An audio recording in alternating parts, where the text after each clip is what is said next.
Bayangkan, seandainya kita kembali ke masa lalu, ketika para jamaah haji dari Indonesia harus menempuh perjalanan berbulan-bulan melintasi lautan untuk tiba di Tanah Suci.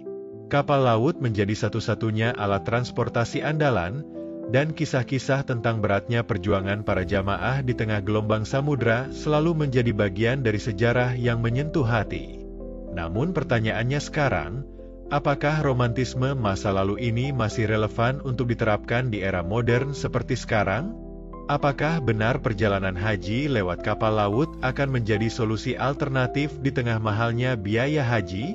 Atau justru ini hanya akan menambah beban dan memperumit segalanya? Beberapa waktu terakhir, publik tanah air sempat dihebohkan dengan munculnya wacana pengiriman jamaah haji Indonesia melalui jalur laut.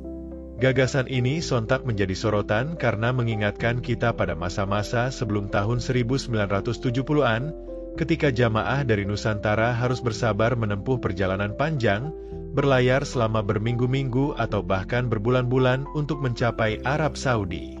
Di tengah mahalnya ongkos haji yang terus naik dari tahun ke tahun, ide ini tampaknya hadir sebagai bentuk pencarian alternatif transportasi yang dianggap lebih murah.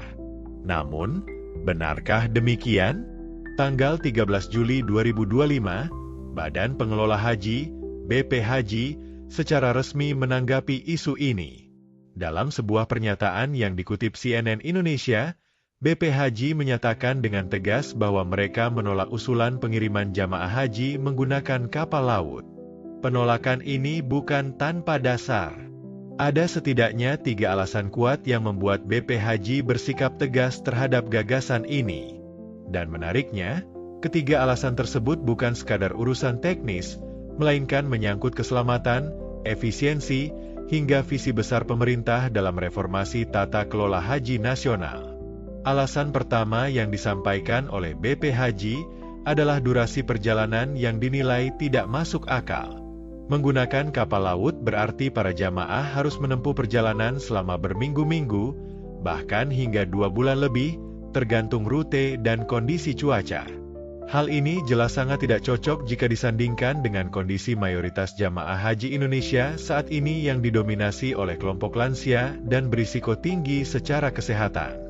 Dalam catatan statistik Kementerian Agama, sekitar 60% jamaah haji Indonesia tiap tahun adalah kelompok usia lanjut atau memiliki komorbiditas tertentu. Maka, memindahkan moda transportasi dari pesawat ke kapal laut akan meningkatkan risiko secara signifikan. Bayangkan saja, bagi sebagian jamaah lansia, perjalanan udara yang hanya memakan waktu belasan jam pun sudah menjadi tantangan tersendiri.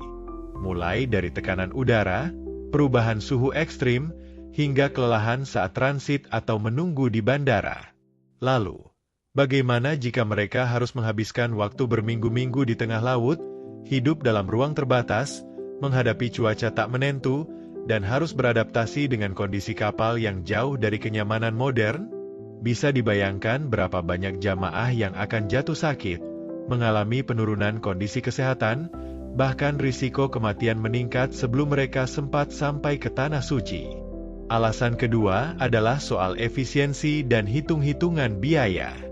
Di atas kertas, kapal laut mungkin terlihat lebih murah jika hanya mempertimbangkan harga tiket per kepala. Tapi BP Haji menegaskan, biaya perjalanan haji bukan sekadar tiket. Penggunaan kapal laut akan membuka sederet pengeluaran baru yang sangat besar.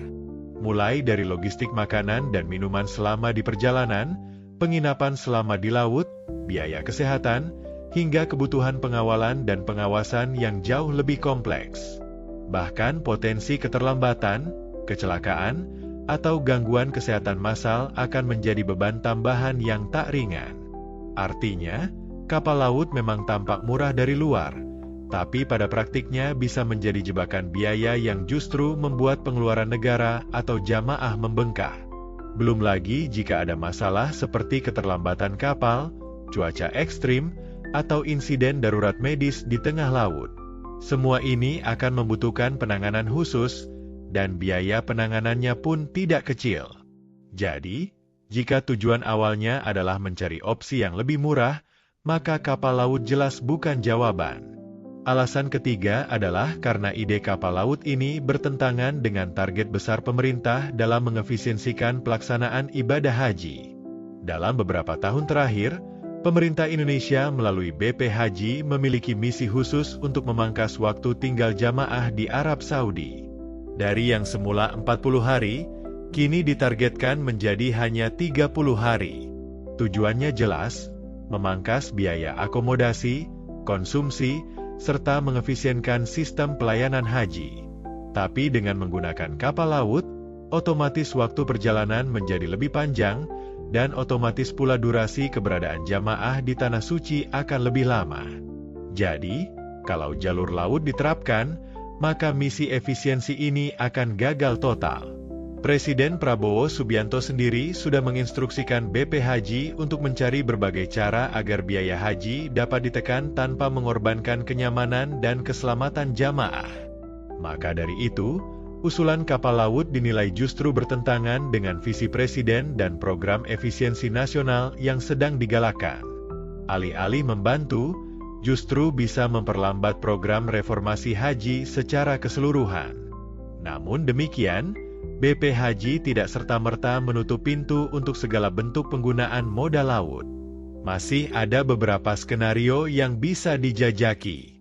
Misalnya, kapal laut bisa digunakan sebagai bagian dari program wisata religi lintas negara sebelum musim haji, atau digunakan sebagai jalur alternatif bagi jamaah muda, sehat, dan kuat yang ingin beribadah sambil menjelajahi rute sejarah haji masa lalu.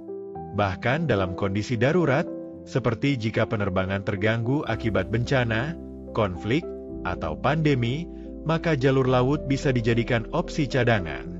Meski begitu, semua ini tetap harus memenuhi prinsip efisiensi, keselamatan, dan kebermanfaatan. Tidak bisa dijalankan hanya karena alasan nostalgia atau romantisme masa lalu. Perjalanan haji hari ini harus berbasis pada pelayanan terbaik, teknologi modern, dan perencanaan matang. Bukan sekadar mimpi menghidupkan kembali tradisi zaman dulu yang justru membahayakan jamaah.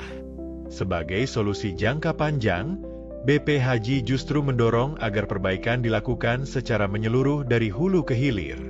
Mulai dari meningkatkan efisiensi penerbangan, misalnya melalui pemanfaatan Bandara Tuif sebagai rute alternatif, hingga membangun penginapan permanen bagi jamaah Indonesia di Makkah dan Madinah. Dengan memiliki fasilitas sendiri, biaya sewa hotel yang terus naik tiap tahun bisa ditekan. Tak hanya itu, BP Haji juga menyarankan agar sistem kontrak dan kerjasama dengan vendor luar negeri dikaji ulang. Banyak kontrak yang dinilai boros dan tidak transparan. Jika sistem ini diperbaiki, maka dana yang ada bisa digunakan lebih optimal untuk meningkatkan layanan. Lebih jauh lagi, BP Haji bahkan menyarankan agar Indonesia mulai membangun ekosistem ekonomi haji sendiri. Tidak lagi sepenuhnya bergantung pada Saudi Arabia, tapi mulai menumbuhkan industri haji nasional dari logistik, catering, hingga layanan medis. Jadi, penolakan terhadap penggunaan kapal laut bukan karena anti sejarah atau menolak warisan leluhur, tapi karena realitas hari ini menuntut solusi yang cepat, efisien, dan aman. Bukan sekadar cara murah yang ternyata justru lebih mahal untuk dieksekusi. Bukan pula sekadar upaya menekan biaya tapi mengorbankan kenyamanan dan keselamatan jamaah. Pertanyaannya sekarang, bagaimana dengan Anda? Apakah Anda setuju dengan sikap BP Haji yang menolak pengiriman jamaah lewat kapal laut? Ataukah menurut Anda ide ini masih layak dicoba untuk kelompok tertentu, misalnya jamaah muda atau program wisata religi? Silakan tulis pendapat Anda di kolom komentar. Kami ingin tahu perspektif Anda. Karena bagaimanapun, pelayanan haji adalah urusan kita bersama. Semakin banyak ide, masukan, dan diskusi, maka akan semakin baik pula reformasi tata kelola haji di negeri ini. Dan jika Anda merasa video ini membuka wawasan baru, jangan lupa untuk klik tombol like, subscribe, dan bagikan video ini ke teman atau keluarga Anda yang sedang merencanakan haji. Siapa tahu mereka juga membutuhkan informasi ini. Sampai jumpa di video selanjutnya. Kita akan terus mengulas isu-isu penting seputar haji, kuota, visa, pelayanan, dan reformasi total pengelolaan ibadah haji di Indonesia. Semoga kita semua diberi kemudahan untuk menjadi tamu Allah dalam keadaan sehat, selamat, dan penuh berkah. Wassalamualaikum warahmatullahi wabarakatuh.